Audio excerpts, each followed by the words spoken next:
Okay, hello students. Here I'm making a video on a lesson Algebra 2, lesson number 18. And this is the second part of graphs of rational functions. And there was a first part that I did in the lesson number 17. And the lesson goal is about let's learn about horizontal asymptotes. And students facing here is the learning target is I can identify horizontal asymptote from a graph or an equation of a rational function. So basically, you can see here the main idea is what is a horizontal asymptote. Clearly see when you see the graph right there. It starts from down and it goes up, crosses the x-axis somewhere, and then the output they slow down as the x input increases. The output slows down and almost never crosses the c. It's almost uh, comes approaches to the value of c. It means as x goes to infinity, the output of the graph is almost the same as the horizontal dotted line length. So even though it is not exactly the same, but it's almost the same thing. Now let me dive directly to the question they ask for cumulative practice problem. And the first one is, so the first question is rewrite the rational function. So you're given some expression, this one, and you're supposed to write in this form. Basically, the rational function, the parent function is 1 over x, but if I want to make a transposition of this function, this becomes a over x minus h and plus k. So what is that? H basically means this is h which makes the horizontal shift.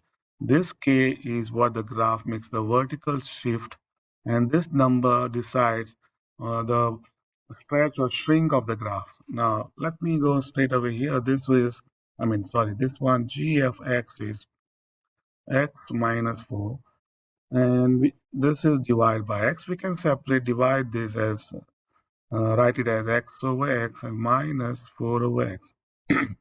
This means that 1 minus 4 over x. And if I want to make it look alike, then this is same as writing.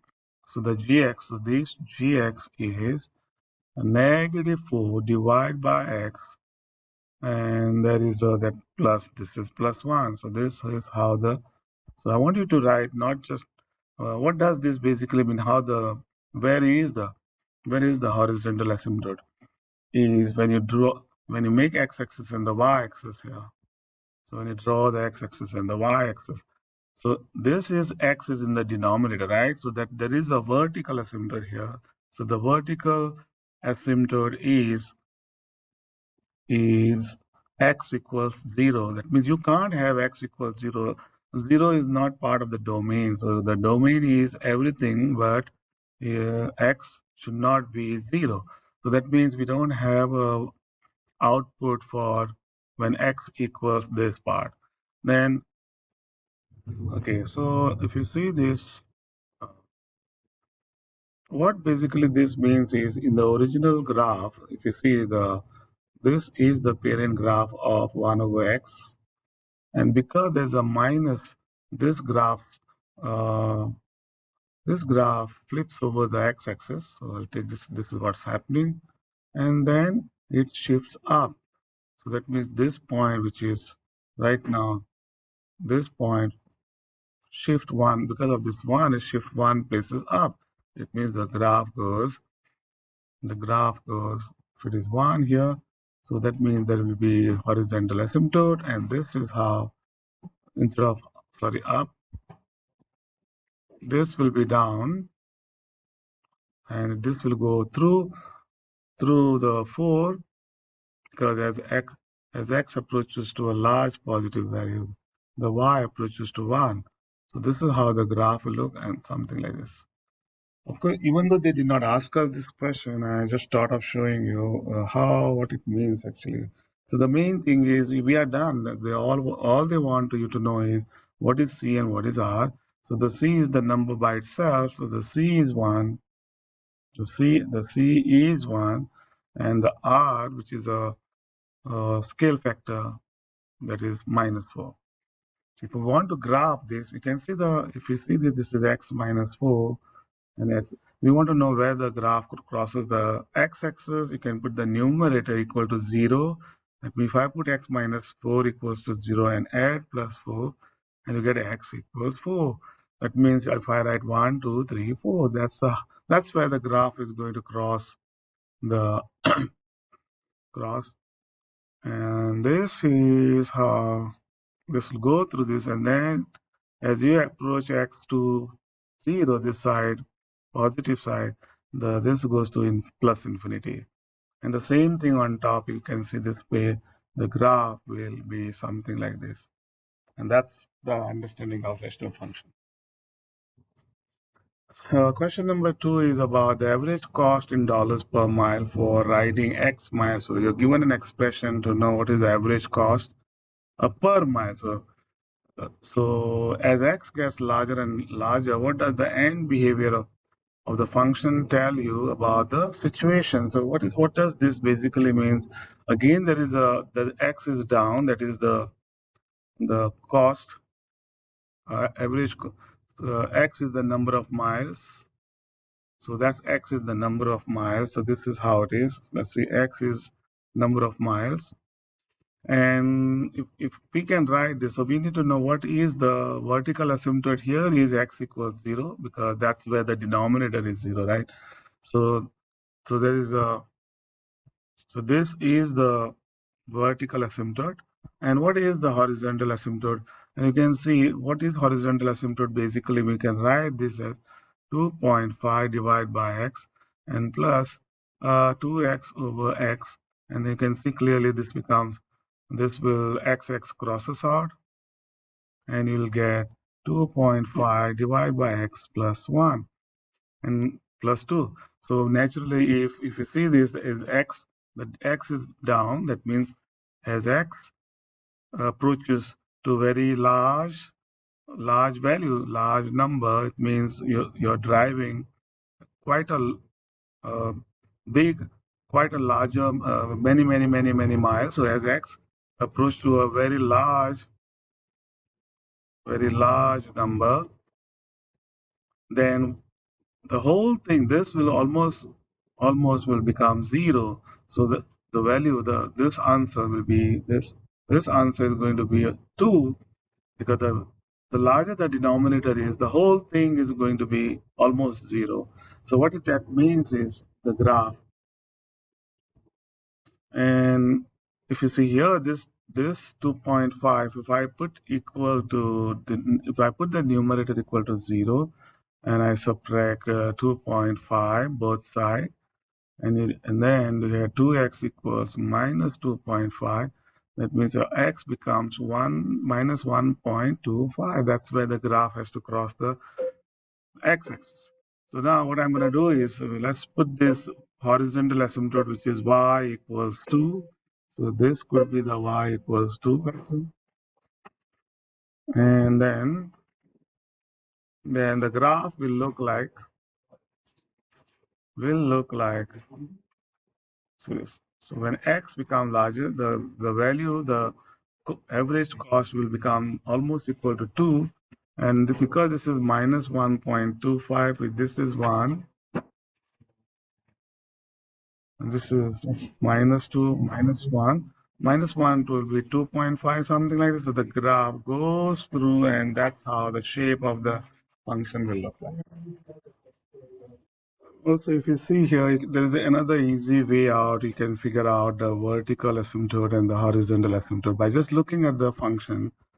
This function is to the numerator and the denominator, right? To figure out what is the vertical asymptote, all you do is check when the new denominator is 0. And you can see that right now the denominator is only x, so you say x equals 0. That's the vertical asymptote. And how do you find the horizontal asymptote? All you do is you check what's the degree of the numerator and the degree of the denominator. Now, if you see the numerator is, the degree here is 1, because it is 2.5 plus 2x. That means the 1 is the degree. And the down also is degree 1. Whenever both the degrees are same, all you do is you take the ratio of the coefficients of the x, that is plus 2, and the coefficient of this one is 1, so it is So if I take the ratio, so it's like y, this is y equals 2 is because it is y equals 2 over 1, which is 2. So that's the horizontal asymptote. And the question is, you see the behavior of this, why this graph goes up, and you can see this. If I if I take x very small positive number, that means as x approaches to very small number, you can see this that this whole thing we reduce it to, where is that? So this was reduced to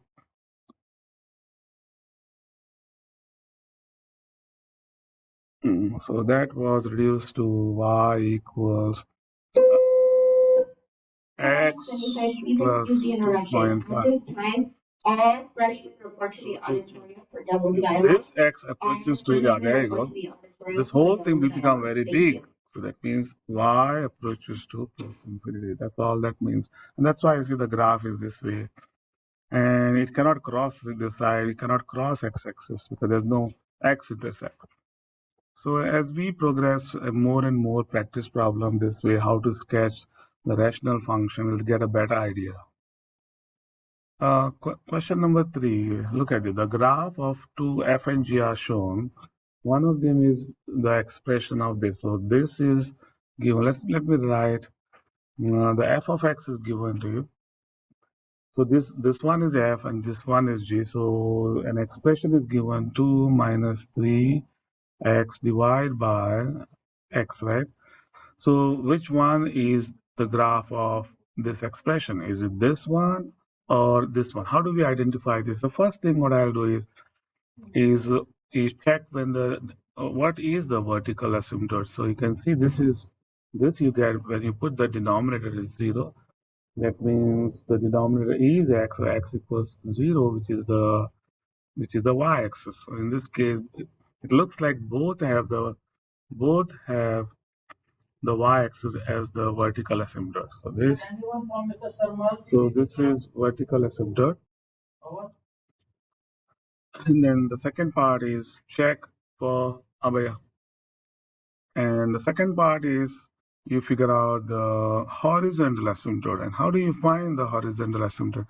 All you do is you check the ratio of the numerator. So if you see this, there's a minus 3. So both degrees, the numerator and the denominator is 1, 1. So this is minus 3. So that's minus 3. And this is 1. So the horizontal asymptote will be y equals the ratio of the coefficient of x in the numerator. Sorry, that's minus 3, and the coefficient of x in the denominator. So you get minus 3. And you can clearly see minus 3 will be minus 2, this will be, and this is how the graph will look like.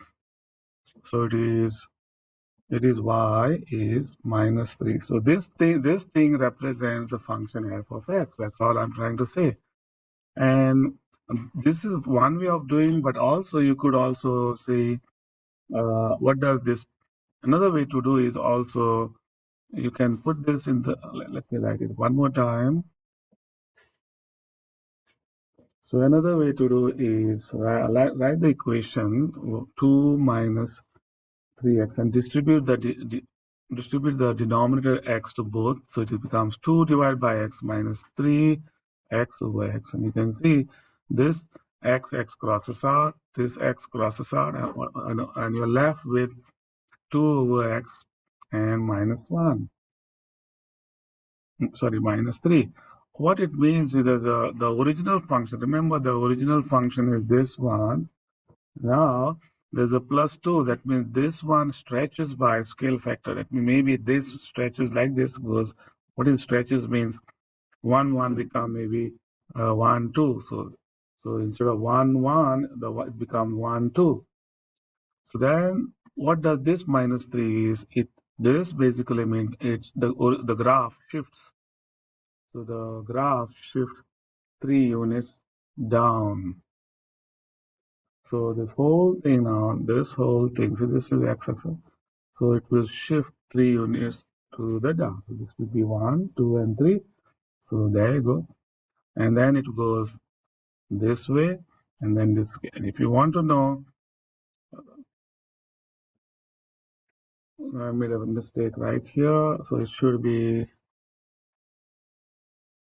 So it will be this way, see? And then it will cross somewhere the x-axis, and you want to know where does it cross. That also we can figure out by knowing when the numerator becomes equal to 0. See? So that's like 2 minus 3x equals 0, and you solve for this and you get 2/3. All that means is this is like a 2/3. If this is 1, this is if this is 1, this is like a 2/3, and that's how the graph is. And this side it will go this way and then goes down. Because this is the correct answer. I hope that helps. So again, we have question number 4 cells. Just a review for the, this is like a review for the test in the Illuminate. Which polynomial function does this graph represent? You can see the graph is a down up, so it is like a down up, and that means it has to be x, or it could be x cube, or it could be x raised to 5. But the maximum it goes is 3, so it has to be this. And in the factor form, we can easily write this, put x, x, x, and because the zeros for this graphs are -1, that's -1, and the 2, and the 5. What does it mean is x equals -1, x equals 2, x equals 5, and then add 1 both sides and get x plus 1 is one factor. See? You subtract 2 and you get x minus 2 is another factor. And you subtract 5, you get x minus 5. So all this you just put here.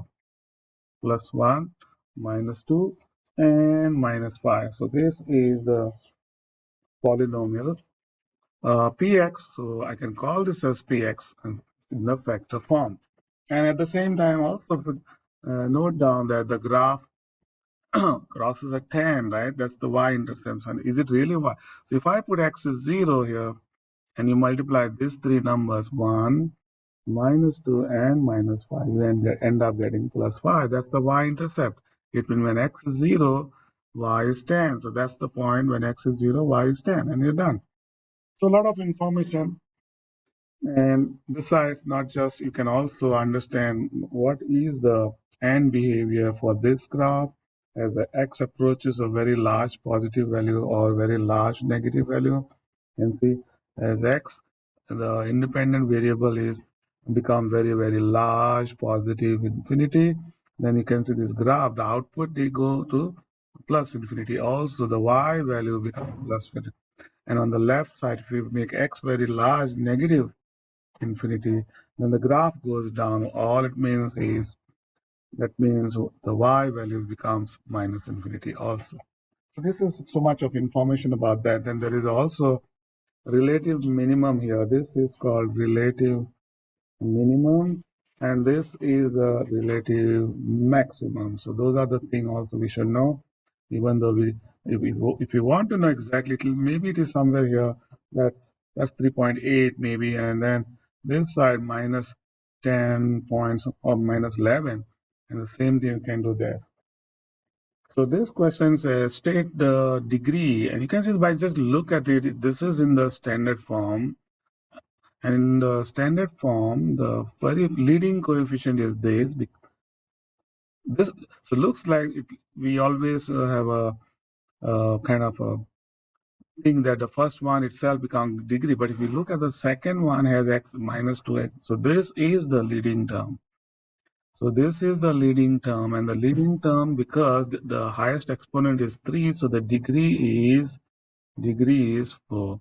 And this part is called the leading coefficient. So a lot of information there to understand what is leading coefficient, degree, and how the end behavior. So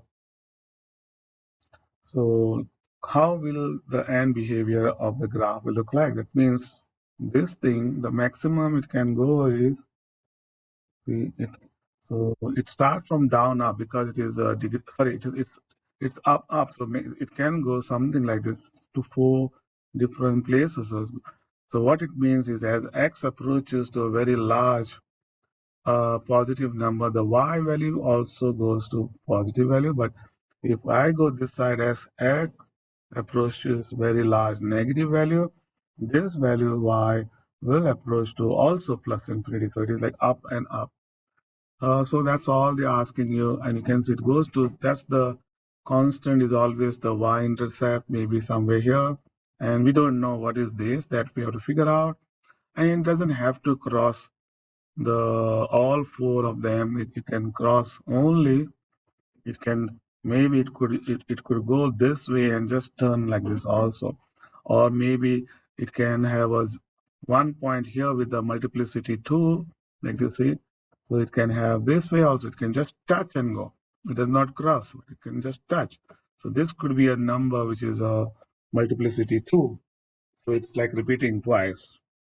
And the last question, I think this is the last question, the graph. So two functions are given here, first and the second.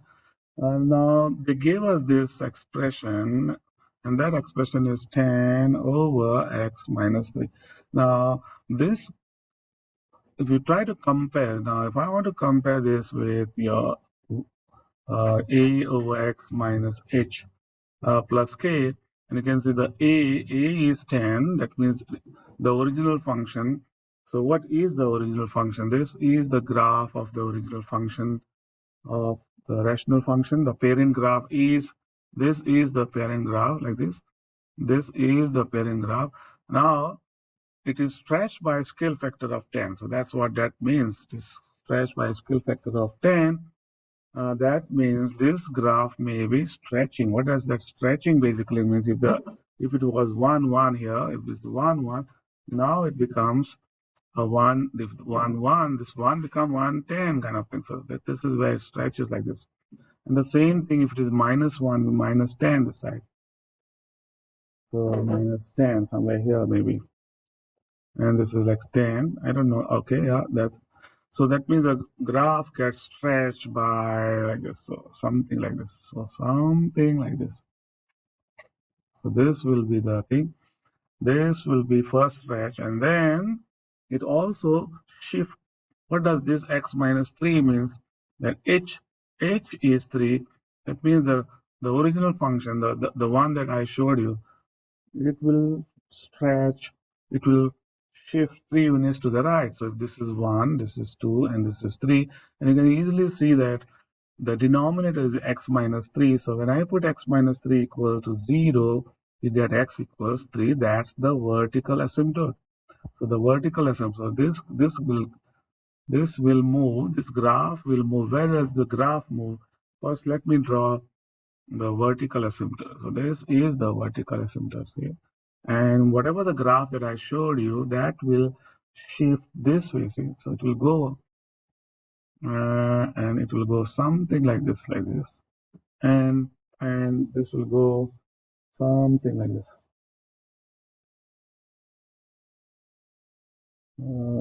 Yeah, it will go to this way. So this will be the graph.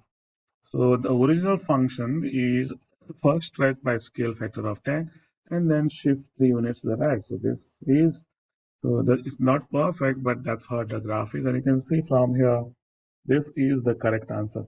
So you may have a question, what does this point means? And that is you obtain by putting x equals 0 to find the y-intercept. So the original function is 10 over x minus 3. So you put x equals 0, then you get 10 divided by 0 minus 3, which will be minus 3 1/3. So that's like that point actually where the graph crosses. And I hope I made sense. So with this six practice problem of lesson number 18, graphing and sketching rational function, and what is the vertical asymptote and what is the horizontal asymptote, and x-intercept and the y-intercept. And with this, I end. And come Monday we are going to do. Monday we will do lesson number 19 and 20. So almost we are coming back to the eliminate test on Tuesdays and Wednesday. Okay. Thank you. Make sure you write all the steps, whatever the homework I showed. So this is in preparation for the eliminate testing on the coming week.